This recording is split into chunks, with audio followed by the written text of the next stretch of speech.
Hello, everybody. Scott Golden here with the AEW Dynamite review for the 30th of uh, December 2020, the last Dynamite and the last NXT of 2020 last night, and the Brody Lee tribute.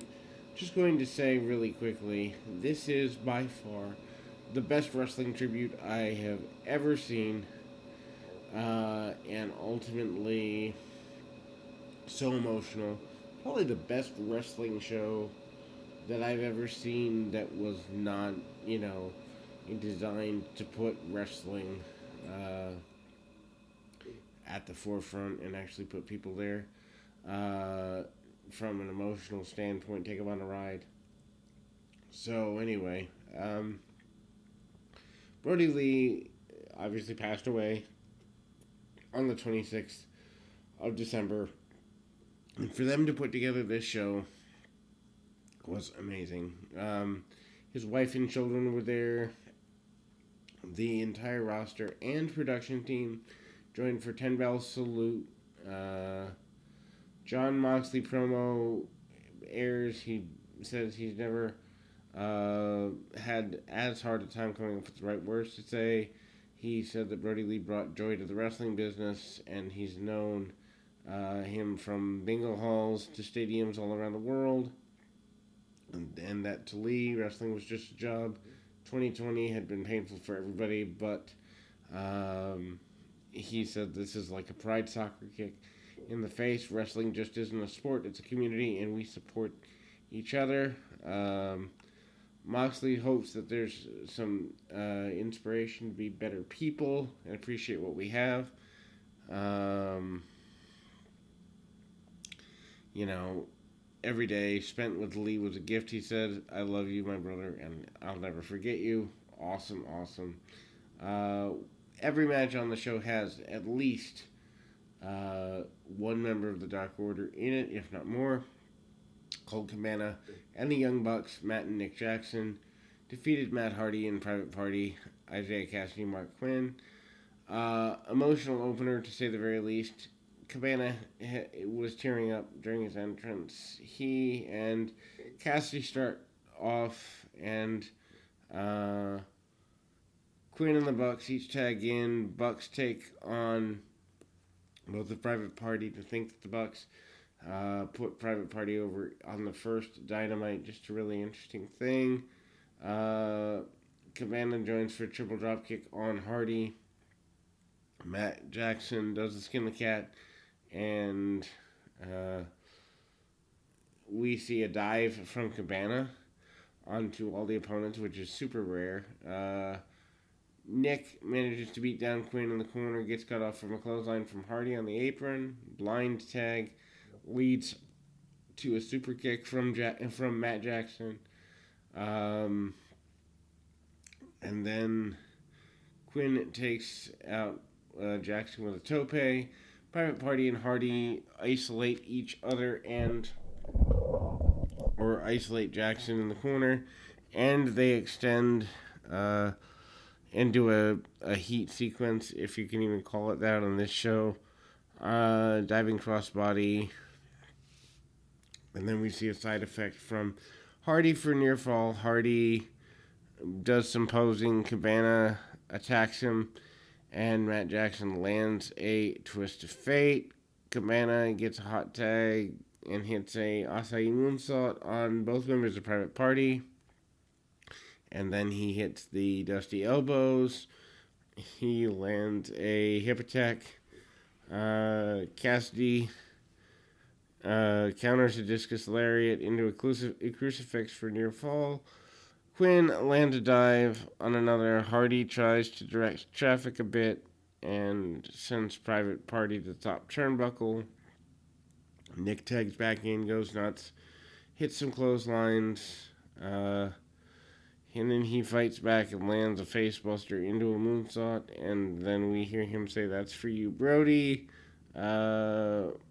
Private Party surprises him with the gin and juice. Hardy hits Twist of Fate.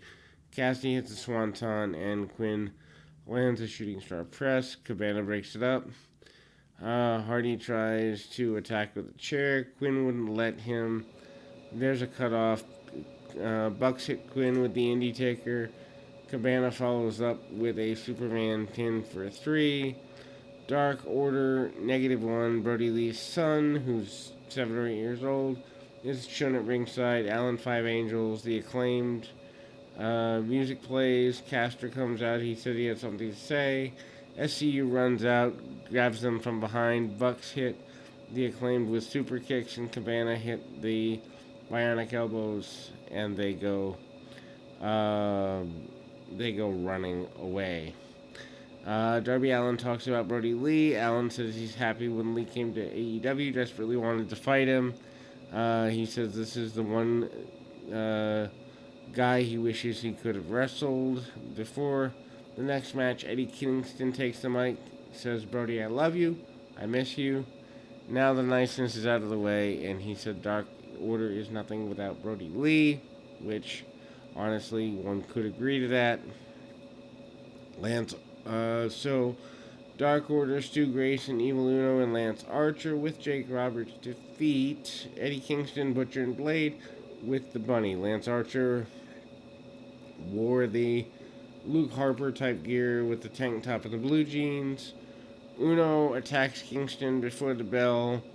Butcher and Blade are handled. Archer tosses them out, and the Dark Order beat Kingston down in the ring. They used various weapons to beat down Kingston. Bunny trips Grayson, which allowed the heels to take control. Roberts returns and trips one of their opponents, and Grayson hits a black hole slam, leading to a commercial break. Kingston, Butcher, and Blade take over during the break. Obviously, Kingston and Uno have a striking battle, and there's an avoid of the spinning back fist. They hit the straight right hands and half suplex. Archer and Blade come in. Archer basically no-sells most of Blade's attacks, as well he should. Blade isn't anything worth writing home about and hits a choke slam. Blade fights out of another, and then we see a corner splash. Archer performs a rope walk and hits a moonsault on Blade. That was impressive. Butcher tries to cut him off and gets pounded out of the ring by Archer. Dark Order hits a double team, but Butcher and Kingston breaks that up. A DDT from Kingston on Grayson gets a near fall. Grayson escapes, and Archer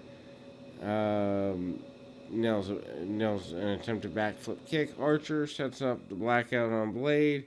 Kingston breaks it up. Grayson tags in and goes nuts with a springboard apron DDT on the Butcher before he and Uno hit the fatality on Blade for the victory. Post-match, Dark Order and Archer nail forearms on Kingston. Jake Roberts hits a short arm clothesline. Nice touch and a decent send-off. The next piece is about how much Brody Lee loved his wife and children. It's basically said that his family and he were inseparable, and they couldn't wait to get out of Daly's place when things are done. Remsburg, the referee, said that if there's a Mount Rushmore of wrestling dads, that Brody should be it.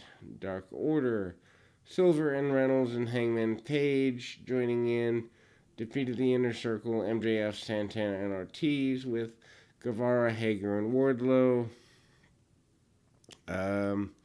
Basically, Silver wore a Mr. Brody Lee robe and some gear pre-match. The team of Silver and Reynolds pull rolls of paper out of their trunks, toss them at their opponents, as a reference to what the inside joke on being the elite. Start of the match, Page pulls a roll of paper out of his own and tosses it in MJF's face. MJF gets in the face of, or yells at, Brody Lee's young son, -1, at ringside. Silver and Ortiz tag in. Santana Reynolds tag in after an elbow from Silver, and Santana pops up and hits a neck breaker. Santana goes for Three Amigos and uses his partner for help, and the Inner Circle continue to isolate Reynolds. Page hits an elbow on Ortiz, and he tags in. He attacks all of the opponents, hits a springboard clothesline, and a fallaway slam on MJF. He then follows up with a dive to the outside and clothesline. Page sets up for the buckshot lariat. MJF rolls out, allowing the Inner Circle to cut off Page for the triple team. Back in the ring, Silver gets hit with a heat seeker from MJF, and Santana and Ortiz hit a combination finisher, but Reynolds breaks up the pin. Wardlow attacks Reynolds with a clothesline. Eric Redbeard, aka known as Eric Rowan in WWE, runs in. Obviously, that's his tag partner from WWE days, and sends Wardlow packing with a spine buster. Awesome moment, totally cool. Dark Order hits power moves on Ortiz, hits a buckshot lariat from Page. MJF puts Ortiz's foot on the ropes. MJF pulls the mask off of Brody Lee's son, who then nails MJF with a kendo stick in a feel-good moment. Silver pose, likely lands a discus forearm and pins Ortiz. Everyone is emotional, and Redbeard comes back out with a sign that says, "Goodbye for now, my brother. See you down the road." Awesome, done. Eddie Kingston does a promo, says he's going to miss Brody Lee. He's going to miss Lee busting on him. He's going to miss him believing in him at the same time. Kingston wants Lee's children to know that their father was an amazing man, and their father isn't gone because he will live on through what he taught them. Lee is a warrior inside and outside the ring, and he loved his children. Really classy thing by Eddie Kingston here. Anna Jay and Taya Conti. Anna Jay probably has her job, at least in part due to Brody Lee. Defeat Britt Baker, DMD, and Penelope Ford with Kip Sabian and Miro. I don't know why some of these people are on the show. I understand Jay. I understand Baker. I don't understand the rest of the women on the show. And Kip and Miro really don't need to be there either. Jay and Baker start off chain wrestling early. Ford tags in, and Jay and Conti take control. Ford slips Conti, responds with an elbow and some judo throws. Heel kick from her, and Sabian distracts the official. That allows Baker to get a surprise in. Ford and Baker maintain control to the commercial, come back with some pump kicks before. Then we see Jay run wild on Baker. Hits a flipping net breaker. Ford blindsides Jay with a backstabber. Conti runs in and sends her running away. Baker nails Conti with a sling braid before Jay hits the dangerous Jay kick. Jay is emotional. She's gesturing to the sky. Then Baker hits a fisherman net breaker for the 2. Ford blind tags her in and hits a diving blockbuster for the 2. Crowd is behind Anna Jay at this point, obviously. Jay looks for the Clean Slayer on Conti and dispatches Baker and Reba, forcing Ford to tap out. Jay and Conti were emotional during this. Tony Schiavone interviews Baker, who said the whole thing was rigged, almost like a big rig, which was a reference to one of Brody Lee's names in the Independents. Dark Order wins every match. Thunder Rosa runs out and attacks Britt Baker to set up their match for either next week or the following week. Next week's card for New Year's Smash Night 1, Omega and Phoenix for the World Championship, Kuroshita and Abaddon for the Women's Championship, Hager and Wardlow, Young Bucks and SCU versus the Acclaimed and TH2, Cody Rhodes and Matt Sydal. The return of John Moxley, Snoop Dogg on commentary, and Jericho on commentary as well. Night 2 of New Year's Smash, which is now pushed up to the 13th. Darby Allin versus Brian Cage for the TNT Championship. Britt Baker and Thunder Rosa. FTR and Jurassic Express, and Miro and Chuck Taylor. Preston 10 Vance, Cody Rhodes, and Orange Cassidy defeat Team Taz, Brian Cage, Ricky Starks, and Powerhouse Hobbs. These are the favorite wrestlers, specifically the baby faces, of Negative One, Brody Lee's son, and is a one night only team. Bryce Remsburg is emotional, and he is the official for the contest. Cody and Hobbs start off. Hobbs immediately goes after Cody.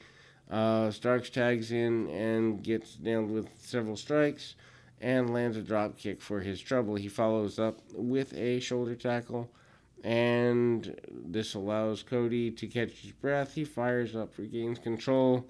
Cody wants to tag in Cassidy, but Vance tags in instead. Vance goes down. He manages to take Starks down with a shoulder tackle and a German suplex. Hobbs comes in and wanted Cody back in. Cassidy tags in.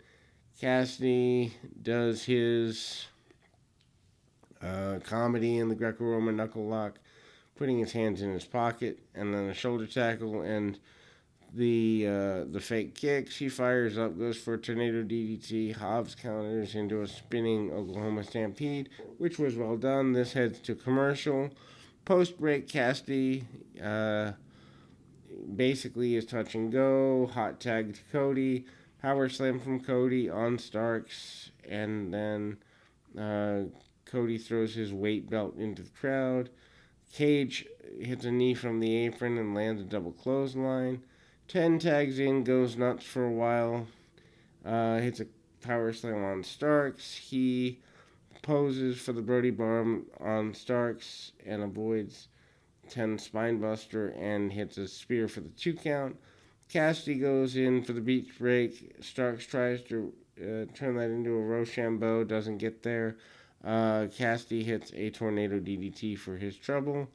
And several moves are along the way, including a pump kick and a clothesline from 10.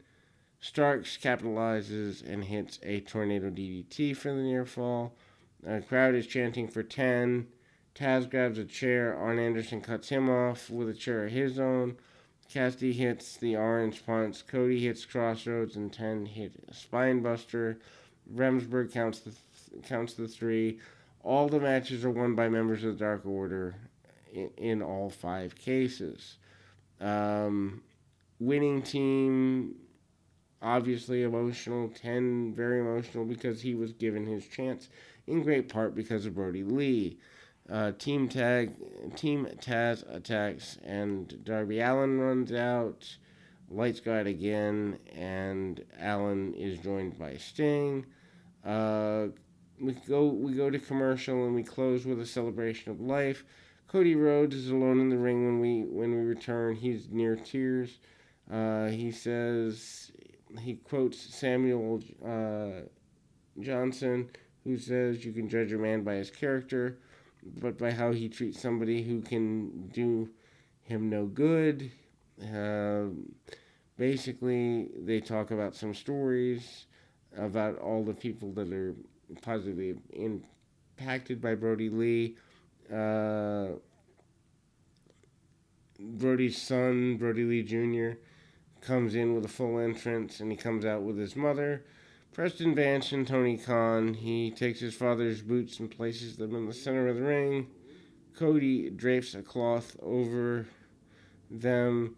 Khan said that Brody was the greatest TNT champion of all time and presented Negative One with the belt, calling him the TNT champion for life. Tribute music video played. They play footage from Brody's independent career and all the way up to his AEW run, and then there's photos with his wife and kids, and they close with a tribute graphic. Amazing things. Like I said, the best tribute video I've ever seen, the best tribute show I've seen, and I've been around since 1989 as a fan.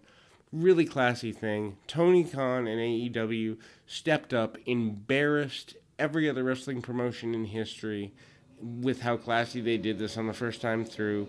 Thank you to them. I was able to meet and talk with Brody a few times during my independent career. Nothing but a class guy. My thoughts with his family and everyone that loves him at this time. But until next time, keep your feet on the ground, your mind in the moment.